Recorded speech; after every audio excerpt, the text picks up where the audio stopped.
Matius bab 11. Setelah Yesus memberikan petunjuk kepada 12 orang muridnya itu, dia meninggalkan tempat itu, lalu pergi mengajar dan menyampaikan perkabaran daripada Allah di bandar-bandar berhampiran. Yohanes yang meringkuk di penjara mendengar tentang apa yang dilakukan oleh Kristus. Yohanes pun menyuruh beberapa orang muridnya untuk bertanya kepada Yesus. Mereka bertanya, "Adakah Tuhan ini orang yang akan datang itu? Atau perlukah kami menunggu seorang yang lain?" Yesus menjawab mereka, "Pulanglah, beritahu Yohanes apa yang kamu dengar dan lihat. Orang buta melihat, orang lumpuh berjalan, orang kusta ditahirkan, orang tuli mendengar, orang mati dihidupkan semula, dan perkabaran baik disampaikan kepada orang miskin. Diberkatilah orang yang tidak berpaling daripada aku." Ketika murid-murid Yohanes beredar dari situ, Yesus mula berkata kepada orang ramai tentang Yohanes, "Apabila kamu mendapatkan Yohanes di gurun, apakah yang ingin kamu lihat? Sehelai rumput mensiang yang ditiup angin? Kamu ke sana hendak melihat apa? Seorang yang berpakaian mewah? Orang yang berpakaian demikian tinggal di istana. Oleh itu, kamu ke sana untuk melihat apa? Seorang nabi? Betul, malah aku berkata kepadamu, lebih daripada seorang nabi. Tentang orang itulah telah tersurat dalam kitab suci, Aku akan menghantar utusanku untuk mendahuluimu.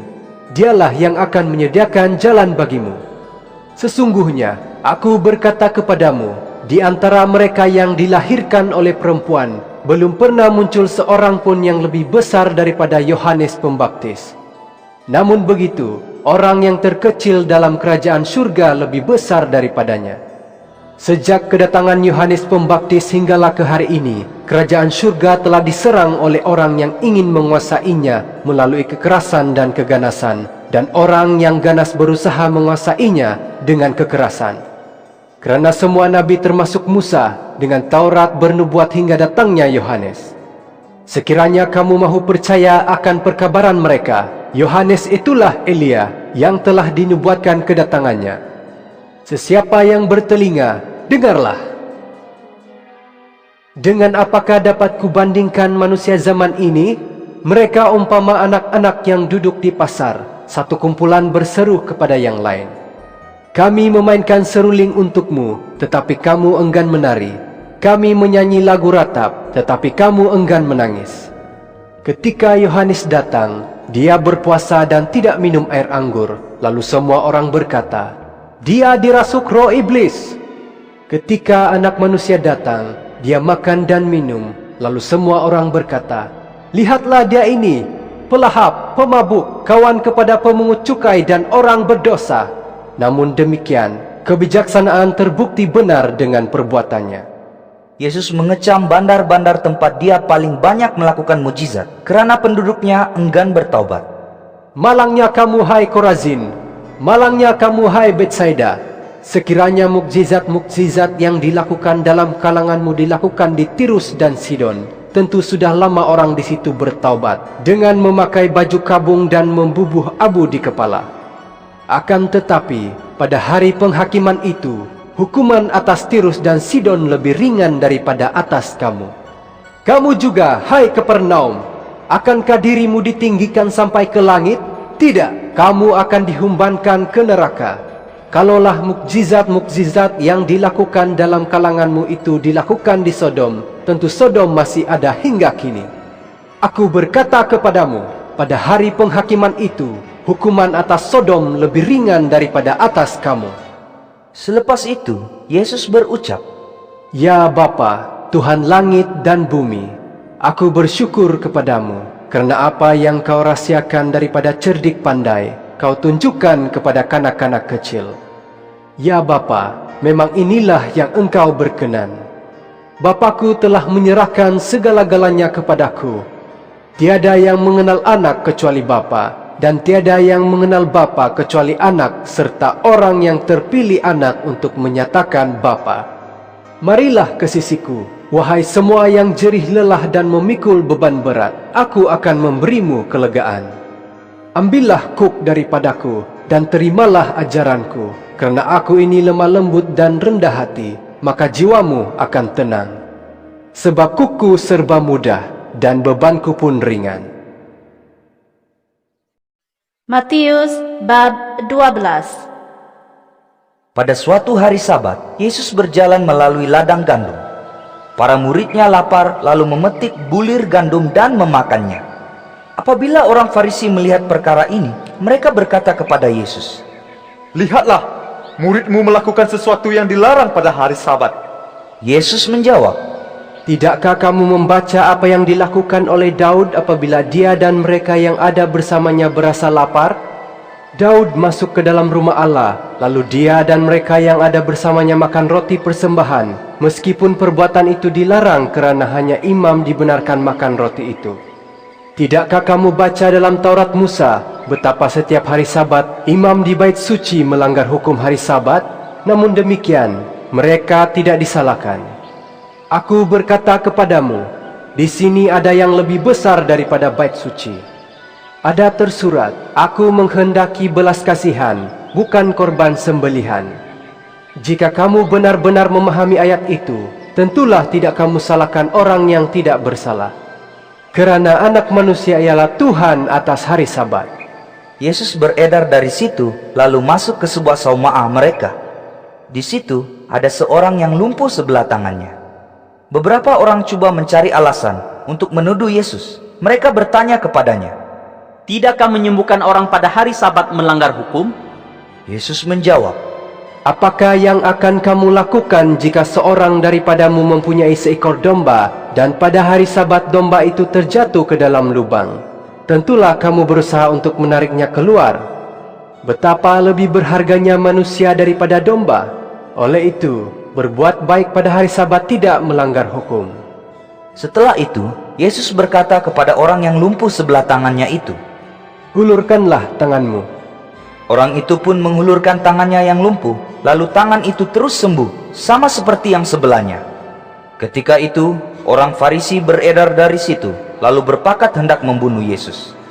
Apabila Yesus mengetahui pakatan itu, dia pun meninggalkan tempat itu. Ramai orang mengikutnya, dan ramai yang disembuhkannya daripada pelbagai penyakit. Dia melarang keras mereka mengatakan, siapa dia? Dengan demikian, terjadilah firman Allah melalui Nabi Yesaya. Inilah hamba-Ku yang telah Kupilih, yang Kukasihi dan Kuredai. Aku akan menaruh roh-Ku ke atasnya, dan keadilan-Ku akan diisytiharkannya kepada semua bangsa. Dia tidak akan bertengkar atau membentak, ataupun bersuara lantang di jalan raya. Sehelai rumput mesiang yang terkulai tidak akan dipatahkannya, dan sumbu yang malap tidak akan dipadamkannya, sehingga dia berjaya menegakkan keadilan. Dalam namanya, bangsa-bangsa asing akan bersandar harap kepadanya. Setelah itu, seorang yang buta dan bisu kerana dirasuk roh iblis dibawa kepada Yesus lalu disembuhkannya. Orang ramai di situ ketakjuban lalu bertanya sama sendiri, Mungkinkah dia ini anak Daud?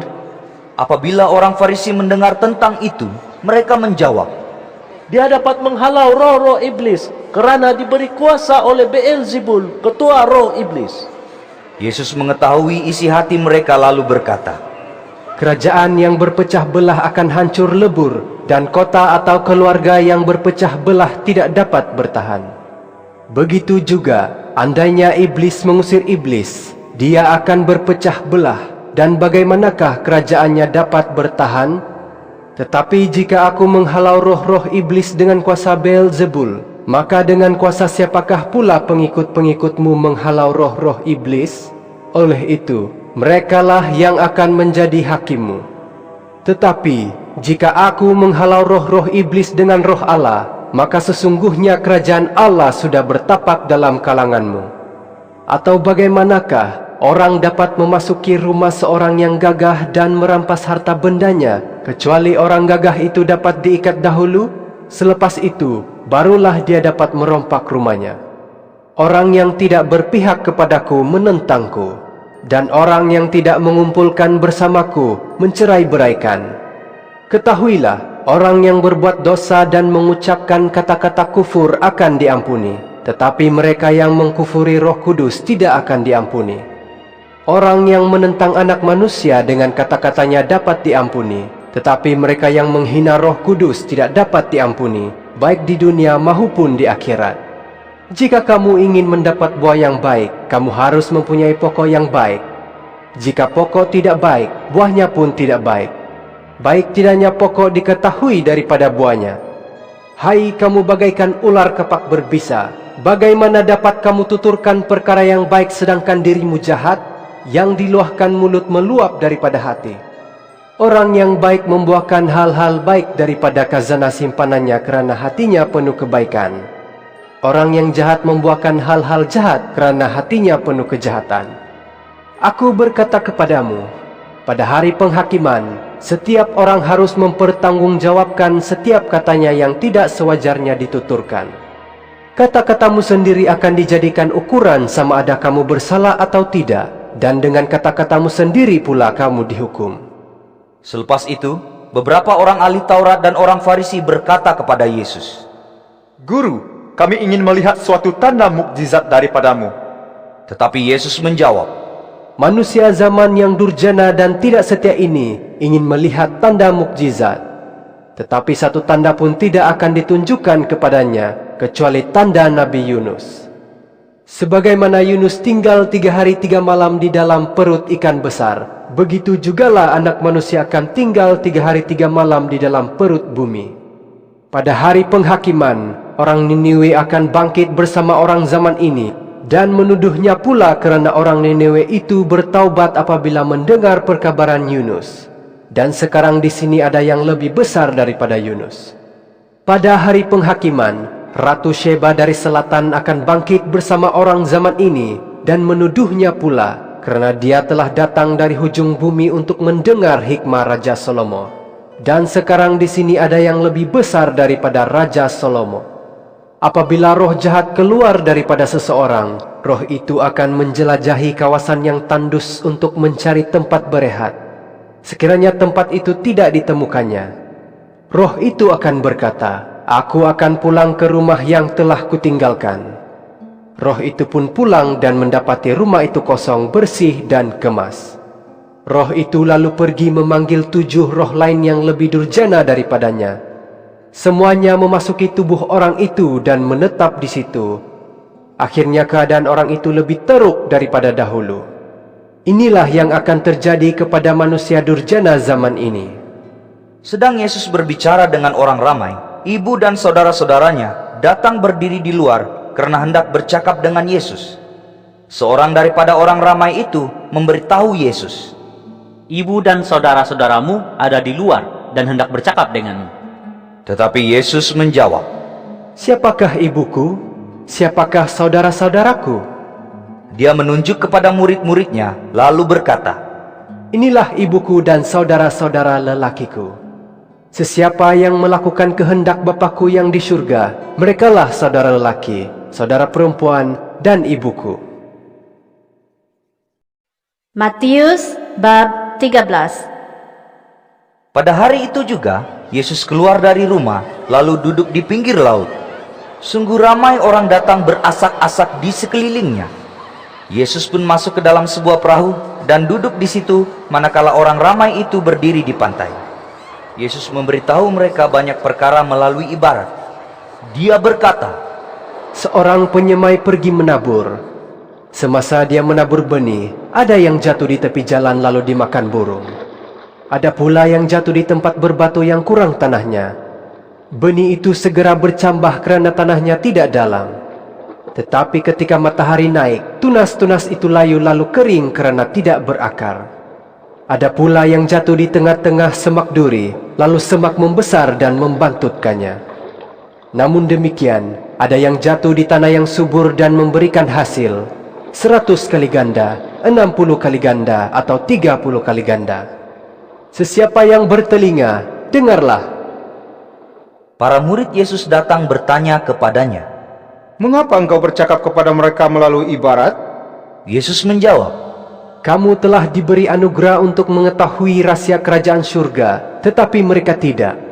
Sesiapa yang mempunyai sesuatu akan diberi lebih banyak lagi, sehingga dia penuh kelimpahan. Sebaliknya, sesiapa yang tidak mempunyai sesuatu, sedikit yang ada padanya pun akan diambil. Aku bercakap kepada mereka melalui ibarat, kerana mereka melihat tetapi tidak nampak, mereka mendengar tetapi tidak mengerti. Keadaan mereka ini tepat seperti terdapat dalam nubuat Nabi Yesaya. Kamu terus mendengar tetapi tidak mengerti, kamu akan terus melihat tetapi tidak mengetahui. Kerana hati umat ini telah buntu, mereka pekakkan telinga dan pejamkan mata. Kalau tidak demikian, mereka tentu melihat dengan mata, mendengar dengan telinga, dan mengerti dengan hati, lalu berpaling kepadaku, dan aku menyembuhkan mereka. Tetapi diberkatilah matamu kerana melihat, dan telingamu kerana mendengar. Sesungguhnya, aku berkata kepadamu, ramai nabi dan orang yang benar berhasrat melihat apa yang kamu lihat, tetapi tidak melihatnya, dan mendengar apa yang kamu dengar, tetapi tidak mendengarnya. Oleh itu, dengarlah maksud ibarat penyemai benih. Apabila seseorang mendengar perkabaran kerajaan Allah dan tidak memahaminya, akan datanglah si durjana menyambar apa yang telah ditabur dalam hatinya. Orang inilah yang menerima benih di tepi jalan. Orang yang menerima benih di tempat berbatu pula, bermaksud orang yang mendengar firman itu dan terus menerimanya dengan sukacita. Tetapi dia tidak berakar, maka hanya tahan seketika. Sebaik-baik dia menanggung kesusahan atau penganiayaan karena firman itu, imannya pun segera luntur.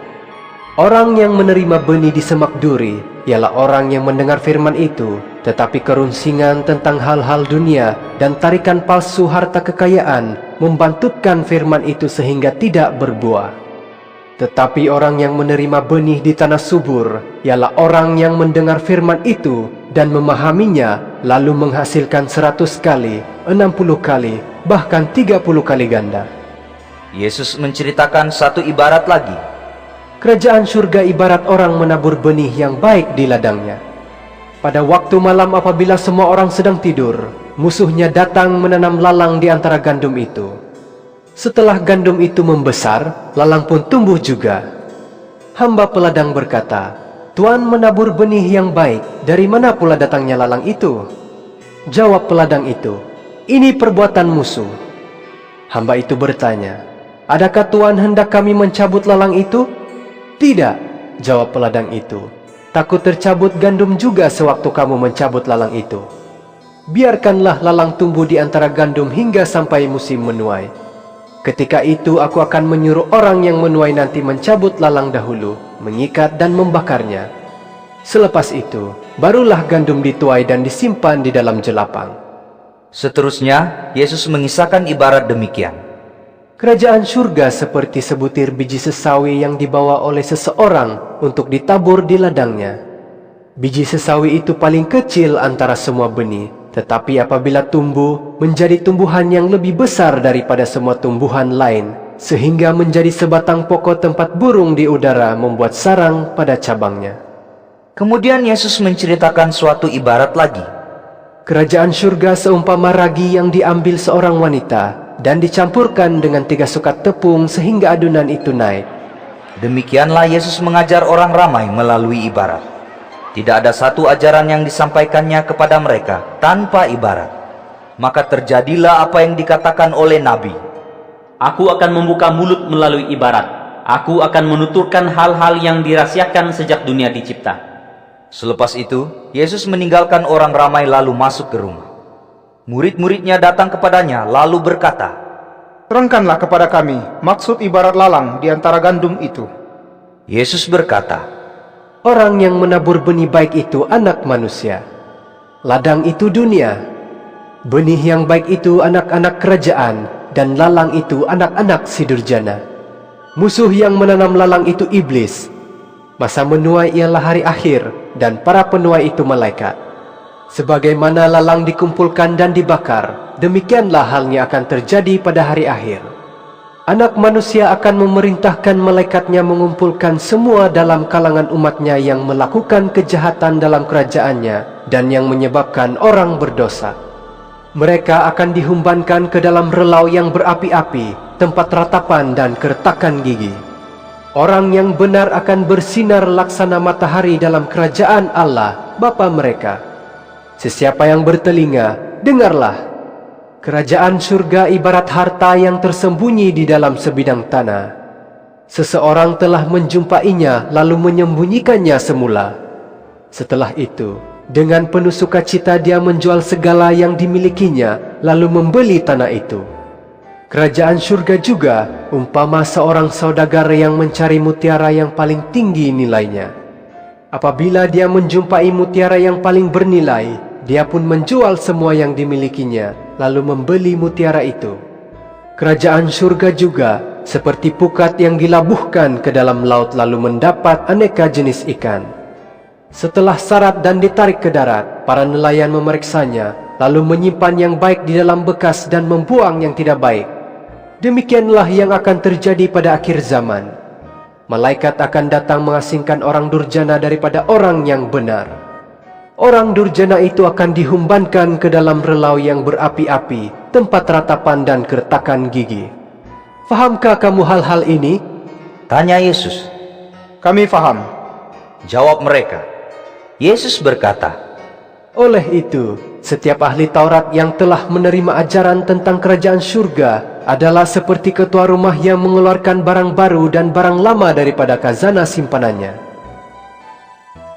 Setelah Yesus selesai menceritakan ibarat, Yesus pun beredar dari situ. Lalu dia pulang ke kampung halamannya. Di situ dia mengajar di Saumaa. Orang yang mendengarnya hairan lalu bertanya, Dari manakah dia mendapat kebijaksanaan begini? Dari manakah dia mendapat kuasa melakukan mujizat? Bukankah dia anak tukang kayu? Bukankah Maria itu ibunya, dan Yakobus, Yusuf, Simon serta Yudas itu saudaranya? Bukankah saudara-saudara perempuannya ada bersama kita? Dari manakah dia mendapat semua ini? Dengan demikian mereka enggan menerimanya. Yesus berkata kepada mereka, Seorang nabi dihormati kecuali di kampung halamannya dan dalam keluarganya sendiri. Yesus tidak banyak melakukan mukjizat di situ karena mereka tidak percaya. Matius bab 14. Pada masa itu Herodes, raja wilayah, mendengar tentang Yesus. Herodes berkata kepada orang di bawahnya, Ini tentu Yohanes Pembaptis. Dia telah dibangkitkan daripada kematian. Itulah sebab dia mempunyai kuasa melakukan mujizat.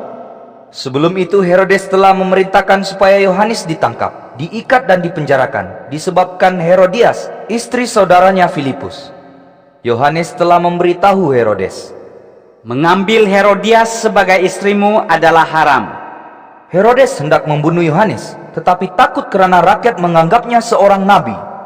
Pada hari jadi Herodes, anak perempuan Herodias menari di hadapan majelis dan menyenangi hati Herodes, sehingga Herodes bersumpah akan memberikan apa sahaja yang diminta oleh gadis itu. Disuruh oleh ibunya, gadis itu memohon kepala Yohanes Pembaptis di atas talam pada waktu itu juga. Lalu raja amat berduka cita, tetapi apakan daya, dia telah bersumpah di hadapan semua tetamunya. Oleh itu, dia memerintahkan supaya permintaan gadis itu dilaksanakan. Herodes pun memerintahkan orang pergi memancung kepala Yohanes di penjara. Kepala Yohanes diletakkan di atas talam dan diberikan kepada gadis itu. Gadis itu menyerahkan kepala Yohanes kepada ibunya. Selepas itu, murid Yohanes datang mengambil jenazahnya dan mengebumikannya. Kemudian mereka pergi memberitahu Yesus tentangnya.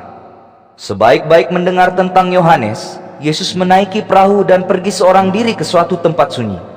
Namun demikian, orang ramai mendapat tahu, lalu mengikut Yesus melalui jalan darat dari kota.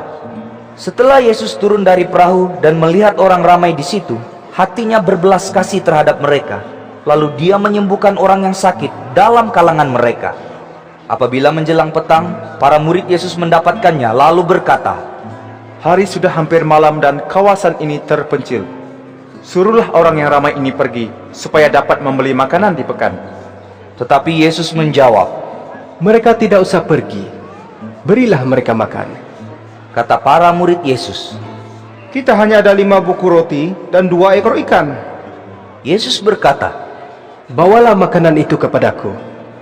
dia menyuruh orang ramai itu duduk di atas rumput. Setelah mengambil 5 buku roti dan 2 ekor ikan, dia menengadah ke langit dan mengucap syukur kepada Allah. Kemudian dia memecah-mecahkan roti itu dan menghulurkannya kepada murid-muridnya untuk diberikan kepada orang ramai itu. Mereka semuanya makan sehingga kenyang. Para murid mengumpulkan lebihan makanan sebanyak 12 bakul.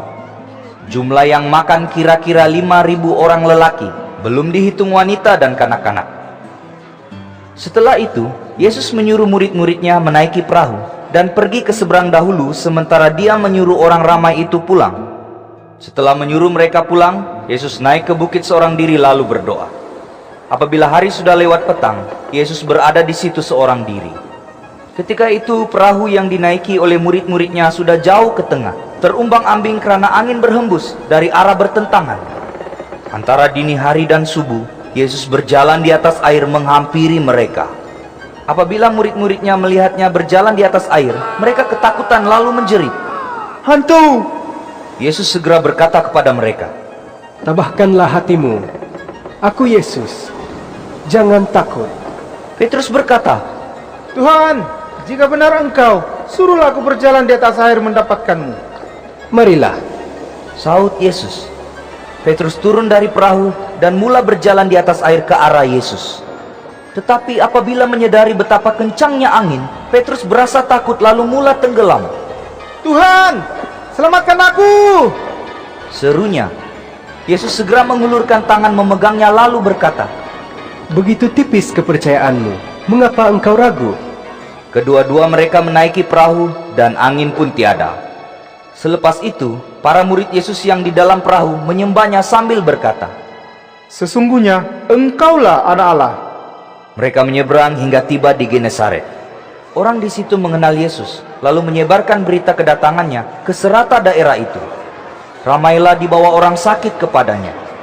Mereka merayu Yesus supaya mengizinkan orang sakit menyentuh ujung jubahnya. Semua yang menyentuhnya terus sembuh.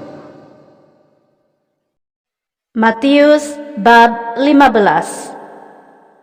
Setelah itu, beberapa orang Farisi dan ahli Taurat dari Yerusalem datang mendapatkan Yesus lalu bertanya, Mengapa muridmu melanggar adat istiadat nenek moyang kita? Mereka tidak membasuh tangan sebelum makan. Yesus menjawab, Mengapa kamu membelakangi perintah Allah demi mematuhi adat istiadatmu? Allah berfirman, Hormatilah ibu bapamu, dan orang yang mencaci ibu bapa sendiri mesti dihukum mati. Sebaliknya kamu mengajar, jika seseorang berkata kepada ibu bapanya, Apa yang patut kugunakan untuk menolong ayah dan ibu telah kupersembahkan kepada Allah, maka tidak perlulah orang itu menghormati ibu bapanya. Demikianlah kamu menyatakan firman Allah tidak berlaku atas sebab adat istiadatmu. Kamu munafik, tepat sekali kata-kata Yesaya dalam nubuatnya tentangmu. Bangsa ini menghormatiku dengan kata-kata, tetapi hati mereka jauh daripadaku. Sia-sialah mereka beribadat kepadaku, sedangkan ajaran yang diajarkan mereka ialah peraturan manusia. Kemudian Yesus memanggil orang ramai itu lalu berkata kepada mereka, Dengar dan fahamlah, apa yang masuk ke mulut seseorang tidak menajiskannya, tetapi apa yang keluar dari mulutnya, itulah yang menajiskannya. Selepas itu, para murid Yesus mendapatkannya dan berkata, Tahukah engkau bahwa orang Farisi tersinggung dengan kata-katamu? Yesus menjawab, Segala tanaman selain yang ditanam oleh Bapakku di surga akan dicabut. Jangan hiraukan orang Farisi, mereka itu orang buta yang memimpin orang buta. Apabila orang buta memimpin orang buta, kedua-duanya masuk ke dalam parit. Petrus berkata, Terangkanlah maksud ibarat tadi kepada kami. Yesus berkata, Kamu masih tidak faham? Tidakkah kamu mengerti apa yang masuk ke dalam mulut seseorang turun ke perut lalu keluar semula? Sebaliknya, apa yang keluar dari mulut datang dari hati, dan inilah yang menajiskan. Dari hati timbul fikiran jahat yang mendorong seseorang membunuh, berzina, berbuat cabul, mencuri, memberi kesaksian palsu, dan memfitnah. Segala itulah yang menajiskan, bukan makan dengan tidak membasuh tangan. Yesus beredar dari situ dan pergi ke kawasan berhampiran bandar Tirus dan Sidon. Seorang wanita Kanaan yang tinggal di situ datang mendapatkan Yesus sambil berseru, Wahai Tuan, anak Daud, kasihanilah aku. Anak perempuanku dirasuk roh iblis dan menderita. Yesus diam tidak menjawab. Para muridnya memohon kepadanya, Suruhlah wanita itu pergi. Dia mengikut kita meraung-raung. Yesus berkata kepada wanita itu, Aku diutus khusus kepada keturunan kaum Israel yang seperti domba yang hilang. Wanita itu mendekati Yesus dan menyembahnya sambil berkata, Tuan, tolonglah aku. Yesus menjawab, Tidak patut mengambil roti anak-anak dan mencampakkannya kepada anjing. Benar, Tuan.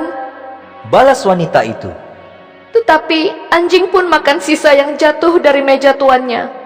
Oleh yang demikian, Yesus berkata kepadanya, Kamu seorang wanita yang teguh iman.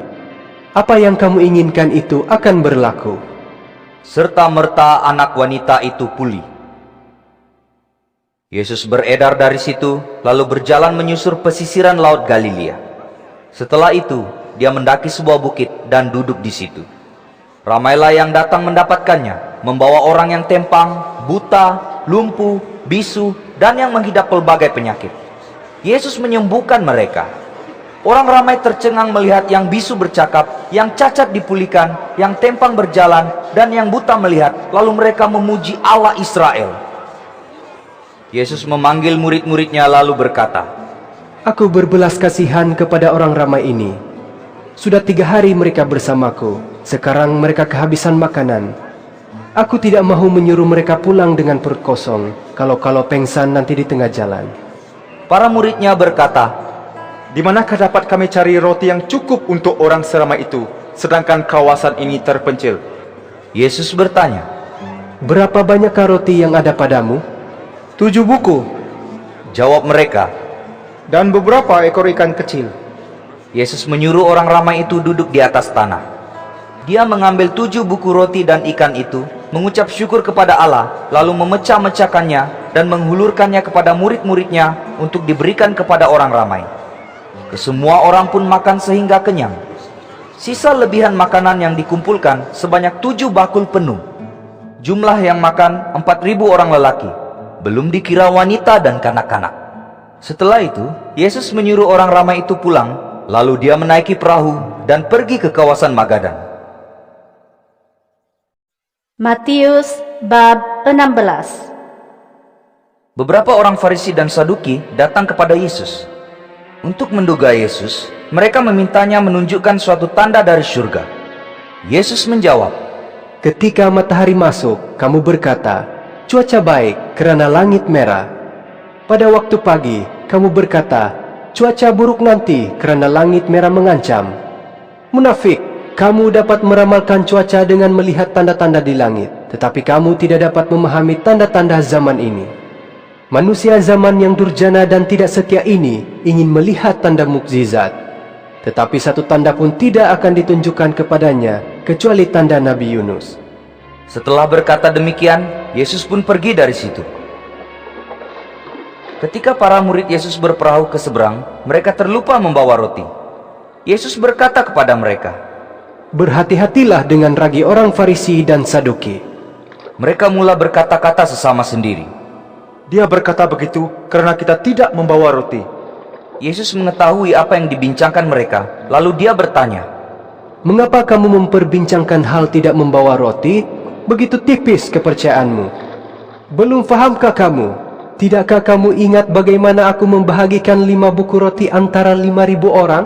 Berapa bakul lebihan makanan yang kamu kumpulkan? Bagaimana pula dengan 7 buku roti yang kubahagikan antara 4.000 orang? Berapa bakul lebihan makanan yang kamu kumpulkan?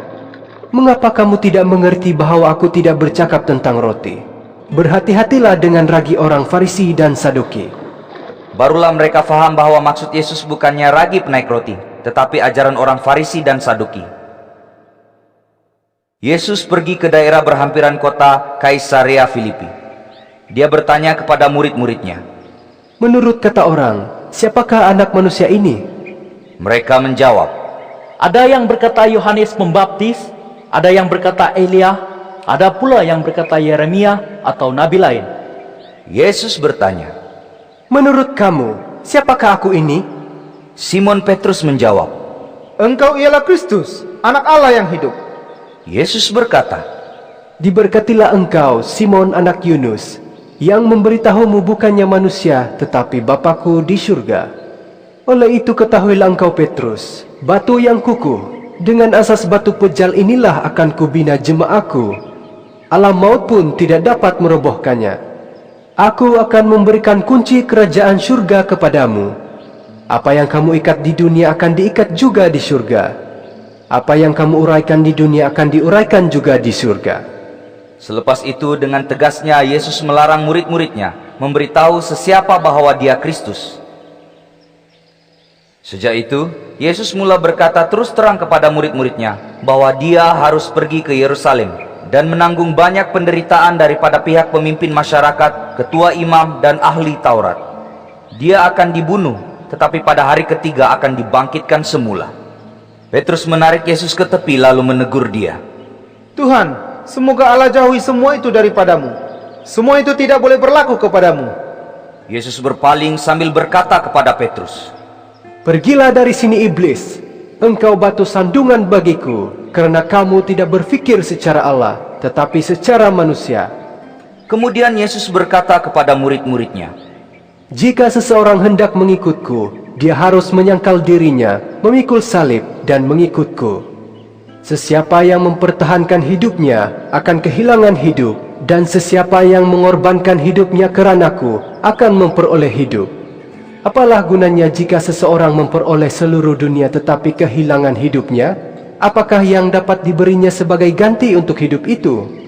Sudah hampir waktunya anak manusia datang bersama para malaikatnya dengan kemuliaan Bapanya. Pada masa itu, Dia akan memberikan balasan kepada setiap orang menurut perbuatannya. Sesungguhnya, aku berkata kepadamu, beberapa orang di sini tidak akan menemui maut sebelum melihat anak manusia datang sebagai raja dalam kerajaannya. Matius bab 17. 6 hari kemudian, Yesus membawa Petrus, Yakobus dan Yohanes, saudara Yakobus, pergi bersunyi di atas sebuah gunung yang tinggi. Di situ Yesus berubah rupa di hadapan mata mereka.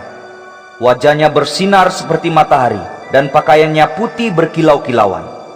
Elia dan Musa muncul pula di hadapan mereka, lalu bercakap dengan Yesus.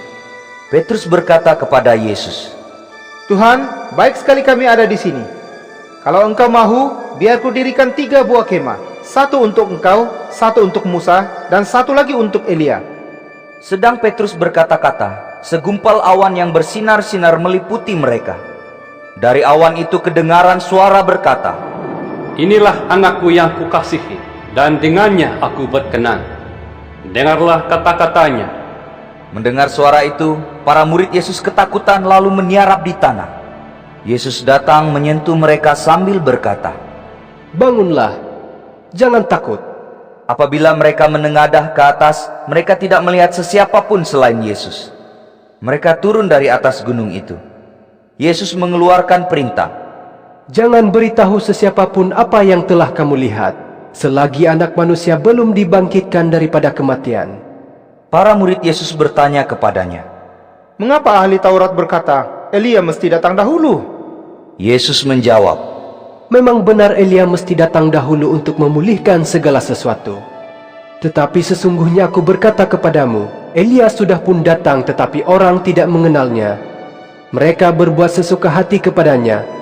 Begitulah mereka akan lakukan kepada anak manusia. Ketika itu, barulah para murid Yesus faham bahwa yang dimaksudkannya ialah Yohanes Pembaptis. Setelah Yesus dan ketiga-tiga orang muridnya itu kembali kepada orang ramai, seorang lelaki datang berlutut di hadapannya. Lelaki itu berkata, Tuhan, kasihanilah anakku. Dia menghidap sakit gila babi dan penyakitnya sungguh teruk. Seringkali dia terjatuh ke dalam air atau api. Aku sudah pun membawanya kepada murid-muridmu, tapi mereka tidak dapat menyembuhkannya. Yesus menjawab, Hai angkatan yang tidak percaya dan sesat ini, berapa lama lagikah aku mesti ada bersamamu? Berapa lama lagikah aku mesti bersabar denganmu? Bawa anak itu ke sini. Yesus mengherdik roh iblis itu. Roh iblis itu pun keluar daripada anak itu, lalu dia sembuh serta-merta. Para murid Yesus mendapatkannya dan bertanya ketika tiada orang lain di situ, Mengapa kami tidak dapat menghalau roh iblis itu? Yesus menjawab, Ini karena kepercayaanmu tipis. Sesungguhnya, aku berkata kepadamu, sekiranya kamu mempunyai iman sebesar biji sawi, kamu dapat berkata kepada gunung, beralihlah ke situ, maka bukit itu akan beralih. Tidak ada satupun yang mustahil bagi kamu. Jenis ini hanya dapat dihalau dengan berdoa dan berpuasa. Ketika semua murid Yesus berhimpun di Galilea, Yesus berkata kepada mereka, Anak manusia akan diserahkan kepada manusia. Mereka akan membunuhnya, tetapi dia akan dibangkitkan semula pada hari ketiga. Mendengar kata-kata itu, para murid Yesus berduka cita. Apabila Yesus dan murid-muridnya sampai di Kapernaum, pemungut-pemungut cukai 2 dirham datang kepada Petrus lalu bertanya, Adakah gurumu membayar cukai bait suci? Petrus menjawab, Tentu sekali. Sebaik-baik Petrus masuk ke rumah, sebelum dia dapat berkata apa-apa, Yesus bertanya, Simon, bagaimana pandanganmu? Daripada siapakah raja-raja dunia ini memungut cukai? Daripada anak-anak mereka atau orang lain? Orang lain. Jawab Petrus. Kalau begitu, Kata Yesus, anak-anak tidak perlu membayar. Tetapi usahlah kita singgung perasaan orang. Pergilah memancing di laut, ambillah ikan pertama yang kau tangkap, dan bukalah mulutnya. Engkau akan mendapati sekeping duit siling sebesar 4 dirham. Ambillah duit itu dan berikan kepada mereka, untukku dan untukmu. Matius bab 18. pada ketika itu, para murid Yesus datang bertanya kepadanya, Siapakah yang dianggap terbesar antara orang dalam kerajaan surga nanti? Yesus memanggil seorang kanak-kanak, disuruhnya berdiri di hadapan mereka semua. Yesus pun berkata, Sesungguhnya, aku berkata kepadamu, kecuali kamu menjadi seperti kanak-kanak kecil, kamu tidak akan masuk ke dalam kerajaan surga. Oleh itu, orang yang dianggap terbesar dalam kerajaan surga ialah yang merendah diri dan bersikap seperti kanak-kanak. Sesiapa yang menyambut seorang kanak-kanak seperti ini kerana namaku, menyambutku. Sesiapa yang menyebabkan seorang daripada kanak-kanak kecil yang percaya kepadaku ini berdosa, lebih baiklah baginya jika batu kisar diikatkan ke lehernya dan dia ditenggelamkan ke dalam laut yang dalam. Malanglah dunia yang penuh dengan perkara-perkara yang menyebabkan orang berdosa. Memang dosa tetap berlaku, tetapi malanglah orang yang menyebabkannya. Sekiranya tangan atau kakimu menyebabkan kamu berdosa, potong dan buanglah tangan atau kaki itu. Lebih baik kamu kehilangan sebelah tangan atau kaki tetapi menikmati hidup kekal, daripada kamu mempunyai 2 tangan dan 2 kaki tetapi dihumbankan ke dalam api kekal. Jika matamu menyebabkan kamu berdosa, cungkil dan buanglah mata itu. Lebih baik kamu kehilangan sebelah mata tetapi menikmati hidup kekal, daripada kamu memiliki 2 mata tetapi terhumban ke dalam api neraka. Hati-hatilah, jangan hinakan seorang daripada muridku yang kecil ini. Ketahuilah, malaikat-malaikat mereka sentiasa berada di hadirat Bapa-Ku di surga. Anak manusia datang untuk menyelamatkan orang yang hilang. Bagaimana pandanganmu? Jika seseorang mempunyai 100 ekor domba dan seekor daripadanya hilang, apa yang akan dilakukannya? Tentulah dia meninggalkan 99 ekor domba yang sedang merumput di bukit dan pergi mencari domba yang hilang itu. Sesungguhnya, aku berkata kepadamu, apabila dia menjumpainya, domba yang seekor itu lebih menggembirakannya daripada 99 ekor yang lain itu. Demikianlah juga Bapamu yang di surga tidak mahu seorang pun yang kecil ini hilang. Jika saudaramu berdosa terhadapmu, pergilah mendapatkannya dan tunjukkan kesalahannya. Lakukan diam-diam antara kamu berdua sahaja. Sekiranya dia mahu mendengar katamu, artinya kamu berjaya mendapat kembali saudaramu. Jika tidak, bawalah 1-2 bersamamu, kerana telah tersurat, setiap tuduhan harus disokong dengan kesaksian 2 atau 3 orang saksi. Sekiranya dia enggan menerima nasihat mereka, maklumkan hal itu kepada jemaah. Jika nasihat jemaah pun tidak diterimanya, anggaplah dia seperti orang yang tidak mengenal Allah atau pemungut cukai. Sesungguhnya, aku berkata kepadamu, apa yang kamu ikat di dunia akan diikat di surga, dan apa yang kamu uraikan di dunia akan diuraikan juga di surga. Ketahuilah juga, setiap kali 2 orang daripadamu di dunia ini bersetuju untuk memohon sesuatu daripadaku, permohonan itu akan dikabulkan oleh Bapa-Ku di surga. Kerana apabila 2 atau 3 orang berhimpun dalam namaku, Aku ada di situ bersama mereka. Petrus datang mendapatkan Yesus lalu bertanya, Tuhan, jika saudaraku berdosa terhadapku, berapa kalikah harus kuampuni dia? Sehingga 7 kali?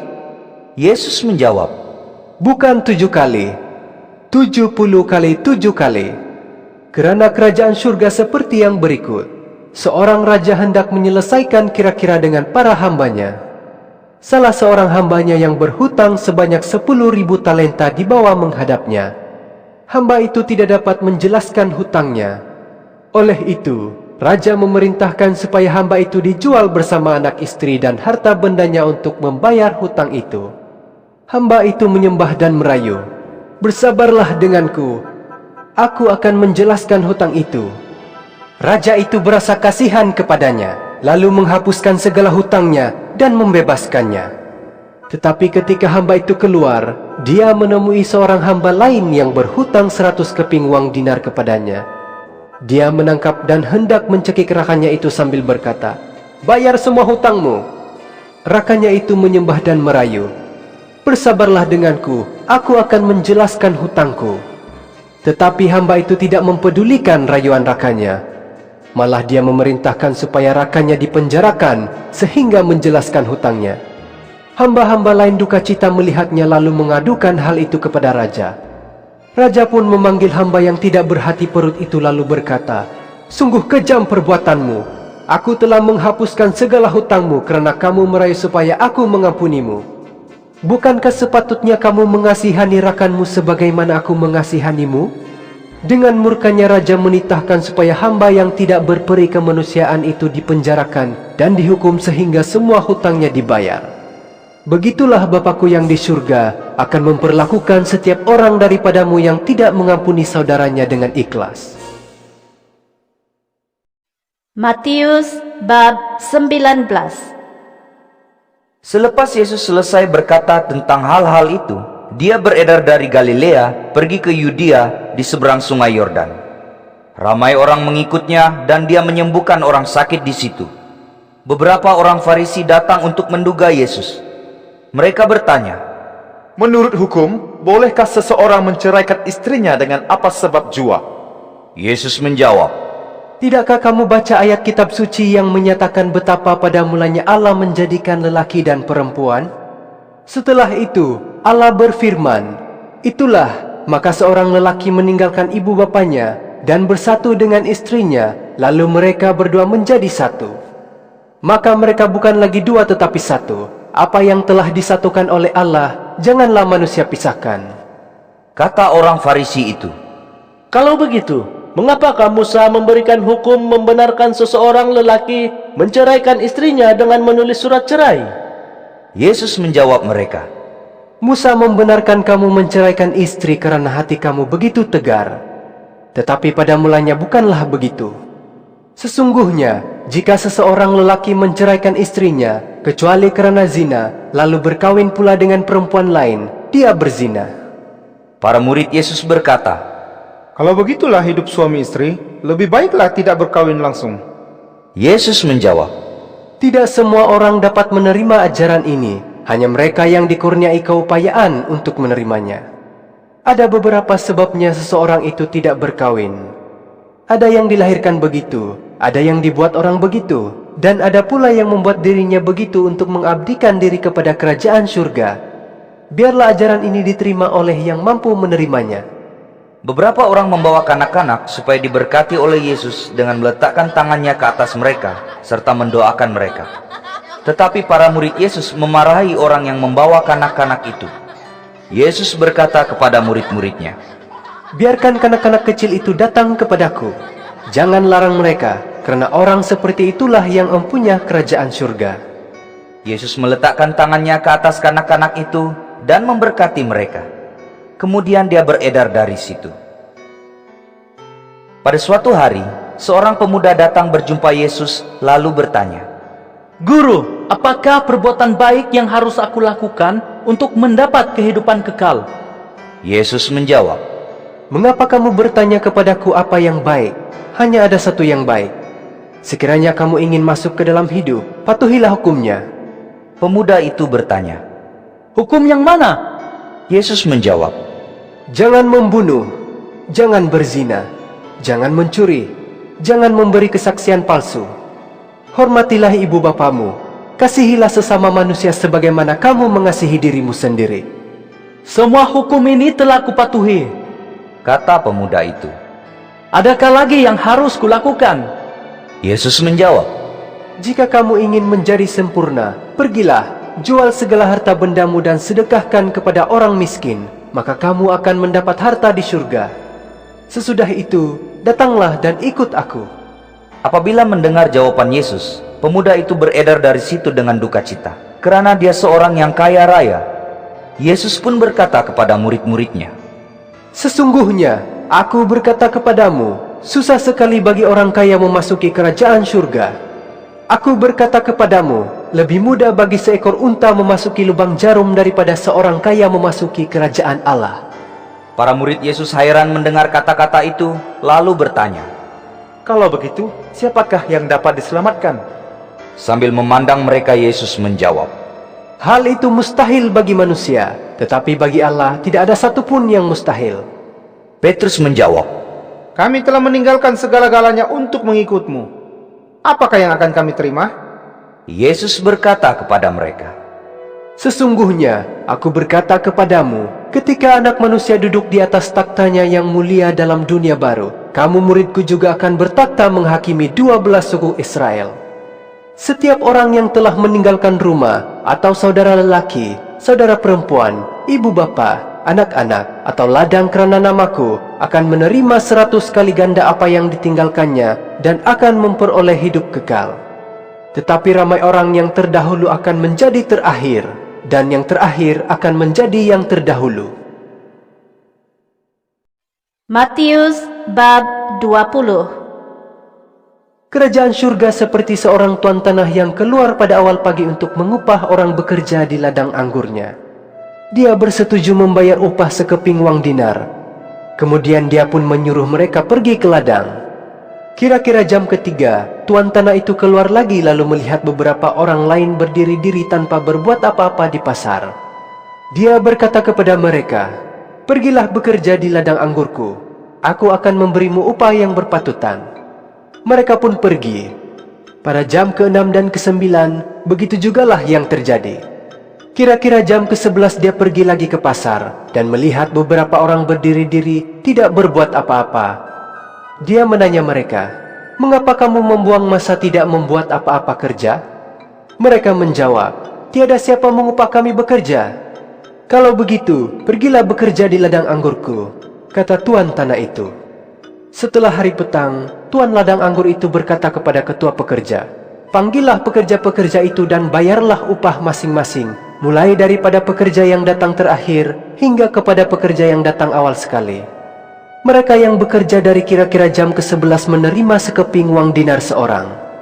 Oleh itu, mereka yang bekerja sejak pagi menjangka akan menerima bayaran yang lebih, tetapi mereka pun mendapat sekeping wang dinar seorang. Mereka pun mulalah bersungut kepada tuan tanah itu. Mereka berkata, Pekerja-pekerja yang baru datang itu cuma bekerja sejam, sedangkan kami sehari suntuk dalam panas matahari. Tetapi Tuan membayar kami dan mereka sama sahaja. Tuan tanah itu menjawab seorang daripada mereka, Dengarlah kawan, aku tidak menipumu. Bukankah kamu telah bersetuju bekerja dengan upah sekeping wang dinar sehari? Ambillah upahmu dan pulanglah. Aku memang hendak memberi pekerja yang datang terakhir itu upah yang sama. Bukankah aku berbuat sesuka hati dengan uangku sendiri? Mengapakah kamu busuk hati karena aku bermurah hati? Yesus berkata lagi, Begitulah, orang yang terakhir akan menjadi yang terdahulu, dan orang terdahulu akan menjadi yang terakhir. Ketika Yesus sedang dalam perjalanan ke Yerusalem, dia mengajak 12 orang muridnya ke tepi dan berkata hanya kepada mereka, Dengarlah, kita sekarang ke Yerusalem. Di sana anak manusia akan dikhianati dan diserahkan kepada ketua-ketua imam dan ahli-ahli Taurat. Mereka akan menjatuhkan hukuman mati kepadanya. Kemudian mereka akan menyerahkannya ke tangan bangsa asing. Dia akan diejek, disebat, dan disalib oleh mereka. Tetapi pada hari ketiga dia akan dibangkitkan semula. Setelah itu, istri Zebedius datang mendapatkan Yesus dengan kedua-dua orang anaknya.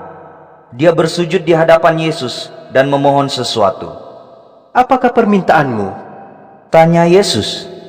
Ibu itu menjawab, Berjanjilah bahwa apabila engkau menjadi raja, kedua-dua orang anakku itu akan duduk dalam kerajaanmu di kiri dan kananmu.